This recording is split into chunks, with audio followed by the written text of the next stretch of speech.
So this is interesting. If you're watching this video right now, I have no idea what I'm doing because I've never gone live on YouTube before. So we're trying to peep the vibe and see what happens. See if anyone pops in.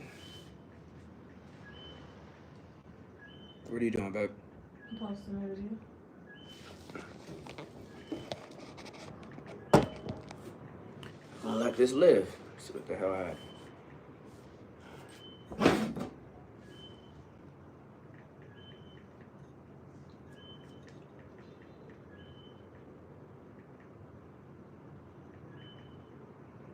Oh wow, check it out. Somebody's on. First time going live, bro. Or lady, depending on who you are. And I am trying to figure out how this works. I see there's a chat. I'm gonna open it up. My man Birdie456 says, what up, what up? What up, what up, what up? This is the first time I've ever gone live. Sitting here with my wife. I'm in Medellin, Colombia. And I've never done a live thing before. I just got finished doing my wife's live and it was cool, so I decided we're gonna jump on here and see what's up. What up, what up, what up? TJ, what's popping? How you doing? What's happening? I'm gonna give folks a chance to come in here. We're gonna vibe out for a second. Cause I think there's some motivational energy I got for y'all. Tell me something good. If I have you alert, you must be dropping game. Welcome back. It's been a minute, champ. You know this. Not only has it been a minute, like I don't do this. Like, I don't do this. I think I need to start doing this. I was having a conversation with my wife, and we were talking about how like I don't do this. Like I'm out here living my best life, and folks don't even know. They don't know how. They don't know the process. And I get so caught up in actually doing, I don't spend enough time teaching. Like I answer some questions, I do this, I do that. People in the game, they know to come to me. But I don't think I'm transparent and show everybody everything. So, you know, if you're joining in right now, I'm in Medellin, Colombia. I'm here for the summer. I'll be here for 2 months. I'm in Medellin for 4 or 5 weeks. Then I'll be in Cartagena for 5 weeks. Then I'll be in Panama for a few days, and then I come back to the A. So I'm out the country. I took the family on an out of country experience. I wanted my daughter to understand what it feels like to like just live and experience and have the experiences that it took me a long time to have. So, you know, that's what motivated me. It was my kids and giving them something different. My wife and I, we went through a challenging time last year, and we decided that we wanted to work on us more, spend more time. And I think all of that is making me want to be just more transparent and just communicate more and help more and just be better, right? What does that look like?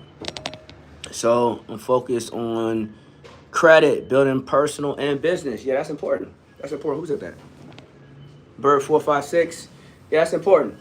And building credit is not as difficult as you might think it is. It really comes down to being consistent, right? It's all about being consistent and understanding your situation. So the first thing I tell you, if that's what you're looking to do, go to annualcreditreport.com. It's a website. Write it down, type it in, annualcreditreport.com. Go there. They have a thing they're doing right now where they used to charge for the service a certain way, but after the pandemic, the way they charge changed. And so basically you can go to annualcreditreport.com right now. You can get your credit statement for free from all the different bureaus. Save it. When you go to the website, save it as a PDF, go through it, and you can see every single thing that's on your credit report. You can then at that point dispute things that are not accurate or inaccurate, or you can get a better understanding of how to approach and attack it. If your credit is in the trash, there's a lot of moves that you can make to get out of the trash. If you're at 400, it's not really hard to go from 400 to 600. 600 to 700 is more difficult than 400 to 600. So There's a lot of little things you can do to get your credit where you need to be, so you can get the funding or the financing or whatever it is that you want to do. If you're trying to build your business credit, it's completely different. It's not about FICO. It's about taking money, spending it, and paying back. It's not about paying it back over time. It's about paying it back quickly. You get $100, you pull it, pay it back immediately.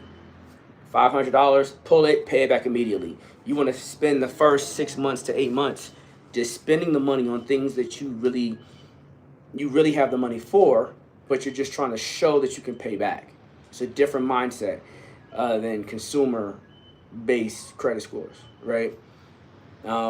Maybe I should do a video on that. I'm not sure if that's in the lane of what I do with music or whatever, but it's important to business and building business. But if you're building your credit, bro, from a business perspective, just know that you want to pull money, pay it back within 30 days or within 60 days for sure. If you're building your personal, you want to pull money and you want to pay it over a period. You want to show that you can pay it over 6 months. So the idea is you buy something that you know that you can afford. I have $2,000. I'm going to go buy this thing that's $2,000. I'm going to put the $2,000 in this account and let this account just make the payments for 6 months, right? In business, you want to buy something that's $2,000. You have the cash, you put it on a card. At the end of the period, you take that money and you pay it immediately. Two different mindsets. One builds your personal, one builds your business, but that allows you to put yourself in a position to grow and scale in the future. That's a rabbit hole I can dive down. But anyway, hope that was helpful. Any other good game, money, funny right now, but within a month, I'll be good. I'll be able to. This is wifey. Say hey. Hey. This is wifey. We're in Medellin. I'm drinking the Medellin rum. This is the 8-year. They had it at the local shop around the corner. They got the 3-year, the 5-year, the 8-year, and then they go up from there. This was the highest quality that I can get in the shop that I was at. But I want to get I'm in Loreles, which is, Poblado is the Buckhead, or not Buckhead, the high-end version of the city. The second high-end is Loreles. I got a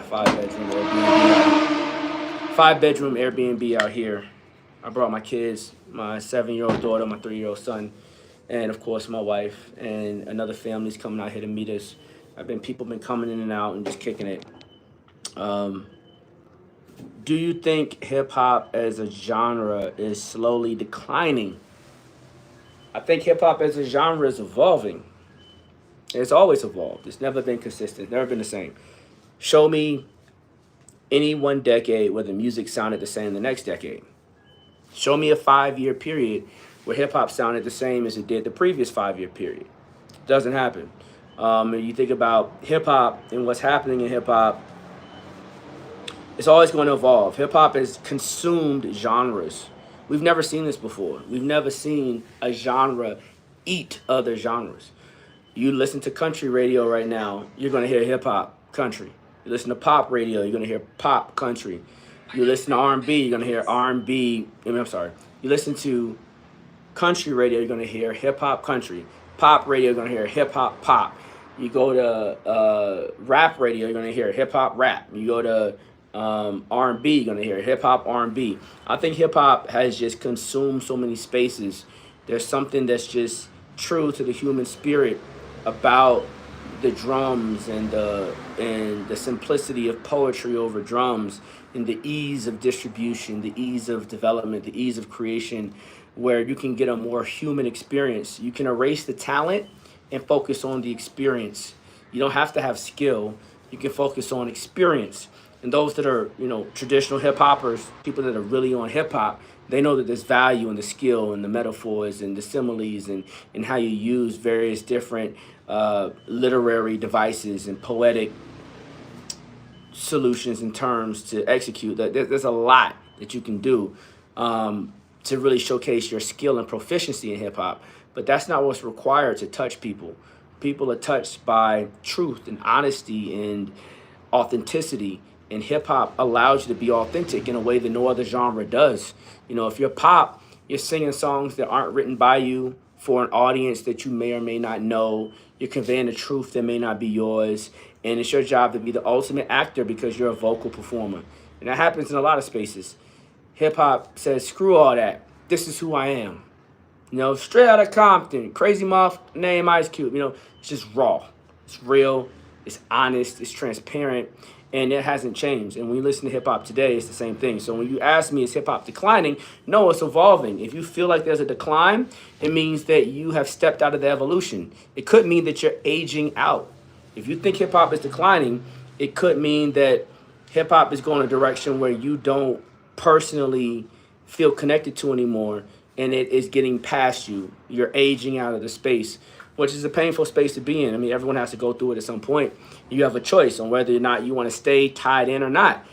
No matter what you do, you can go back however far you want to go. And people make comments about hip hop being elementary and not sophisticated, but like, bro, I mean, you go back to the beginning of hip hop. There was always people making ABC, rap. It wasn't always mumble, but I mean, I've watched some old clips from back in the day, from the early '90s, and you got 8 brothers on stage with a mic, and you don't know what the F they saying. You know, just being 100, unless you're in the culture.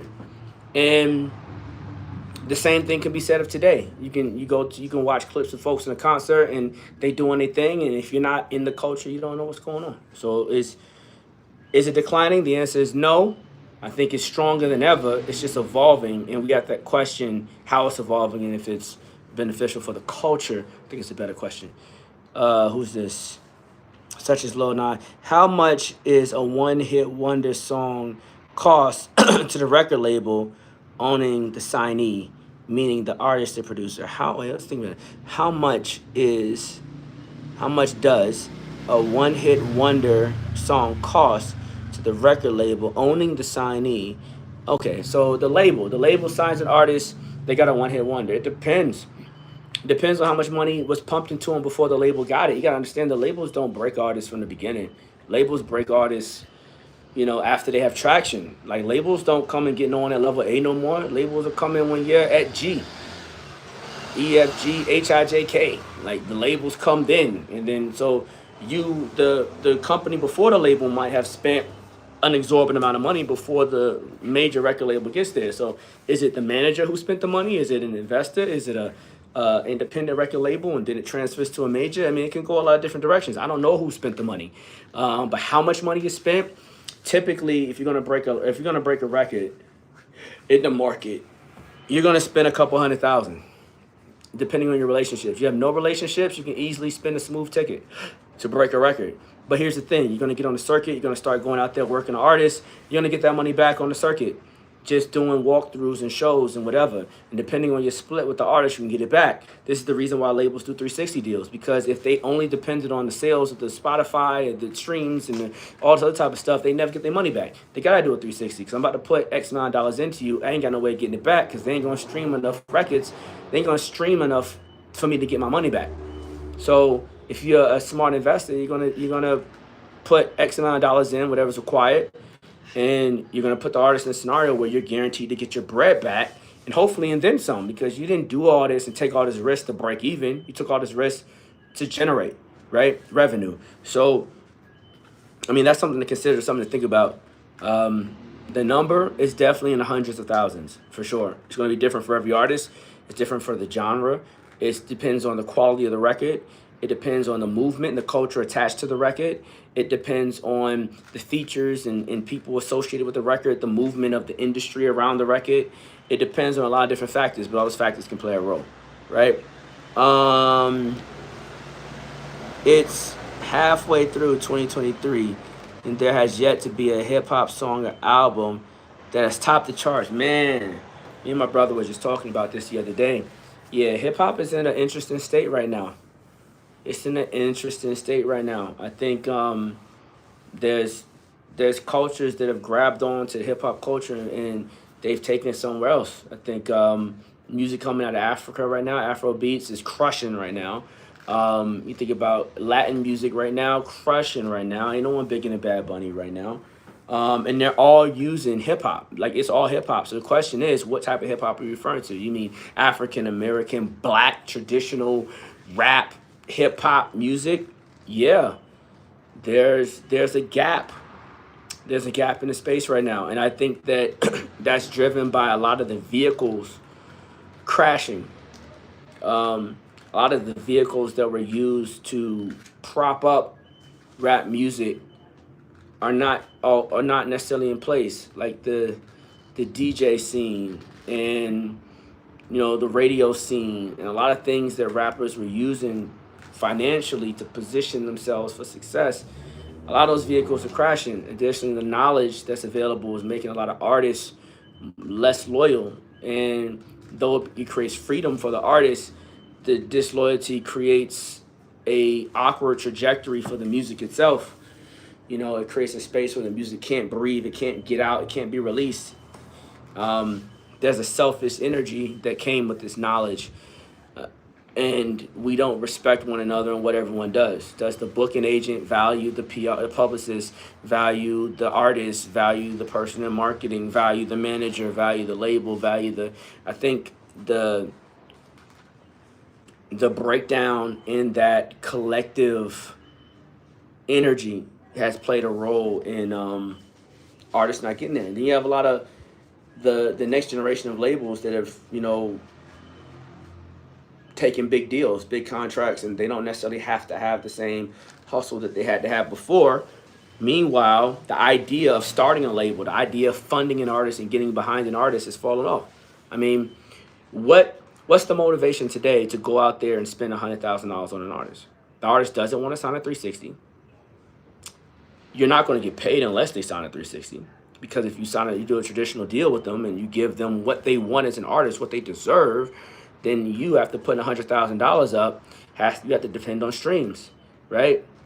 And you need X amount of streams to make X amount of dollars.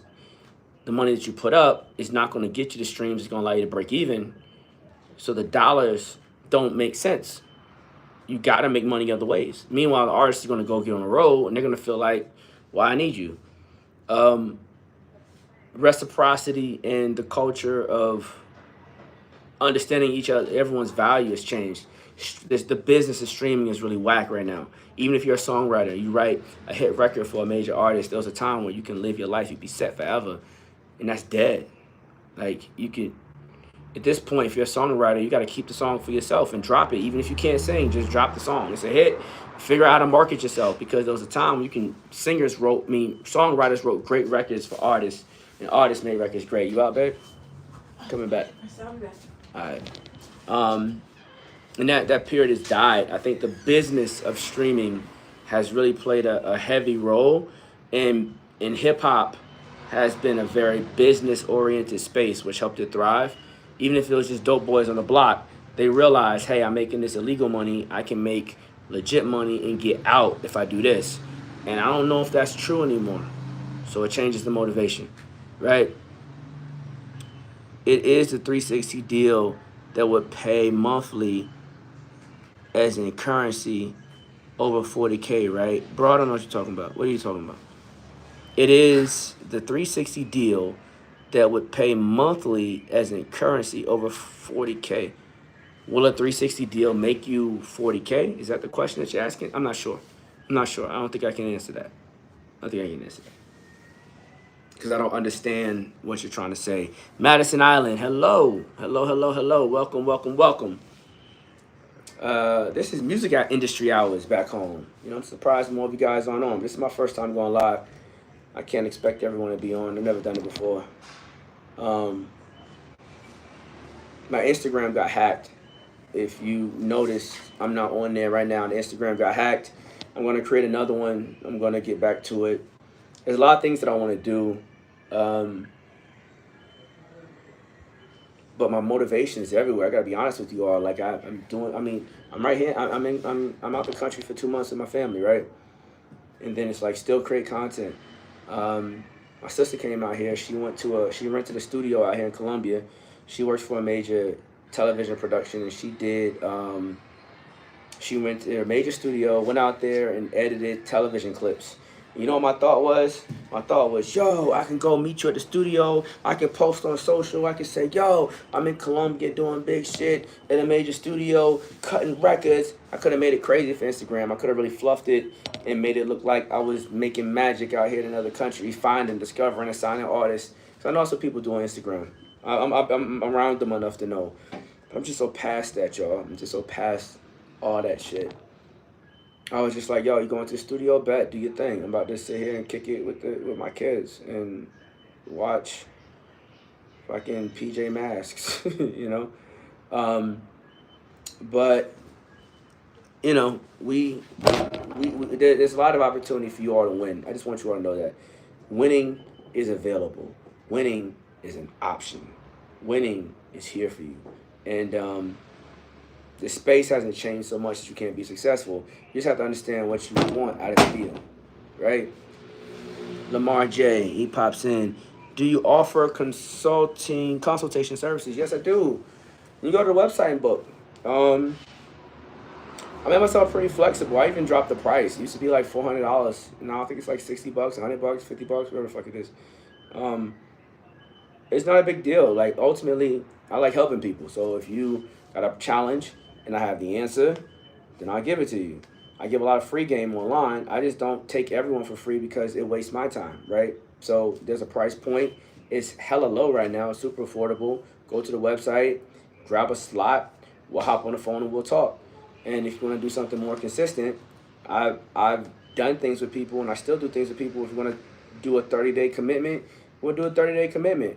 And you can hop on my phone. You can call me, whatever you're going through, and we'll just chat. Like, that's where I'm at. Like, it's not that complex. Like, right now, the music industry is a portion of my income, but it's not the largest portion. And when it comes to helping people increase their portion, I'm all for it. I'm all for helping you win. I'm all for helping you not getting bad deals, getting better contracts, negotiate your situations, whatever it is. It's not difficult, you know? It's just about knowledge. And once you have the knowledge, go forth and win. Like, what am I going to do with it? I'm going to give it to you. You want it, you got it.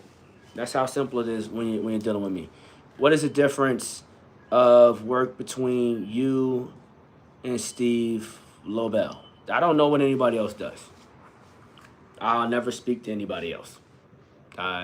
What's up, babe? Oh, you want the wine? My wife is like, babe, your phone is propped up on my wine. Just one in my glass. Nah, but check it. Like, what is the difference? Like, I don't know the difference between me and anybody else. I'm not here to compete with anybody else. I'm not here to, I don't know. I don't really care about what anybody else is doing. Personally, because I'm not in competition. What? Huh? That's a bit harsh. Oh, this is a bit much, the liquor. I am doing a lot. I'm not, yeah, but I'm ultimately not here to compete with what anybody else is doing. I respect what everybody else is doing in the space. I know what I know. I know what I'm good at. And I'm the type of person where if I can't help you, I'll tell you. Like, look, you're in a situation, I can't help you. You should go and do A, B, C, and here's your money back because I can't help you. Period. If I can, then I'm gonna say this is what we need to do. Boom, boom, boom, boom, boom. What I find is that it's not the money you spend, the investment you make, it's the actions that you're willing to take afterward. I've worked with people and we've spent 30 days trying to accomplish one task. I've worked with people and whatever. But anytime you work with someone, there's going to be tasks, there's going to be homework, there's going to be requirements. And if you can't do the requirements, then you can't succeed, right? So my question is, are you going to do the requirements? Whether it's me or whoever, you know, I support anyone that's out here helping artists succeed, producers, writers, executives, future executives win, right? I'm about all that. Who have you signed? Wait, hold up. Before I do that, someone else had a question. So would you go over or explain contracts? Of course, TJ. Yeah, I've helped a lot of people not sign bad contracts or help them renegotiate their contract or negotiate the contract better. Now, I'll tell you, I'm not a lawyer. I do not have the licenses to be a lawyer. And I will tell you throughout the whole process, I'll give you disclaimers, let you know I cannot legally be your advisor. I can be a friend that read something and said, I don't know, this is fishy. That's what I mean, the legal limitations are sharp and they differ per country. But I've been reading contracts since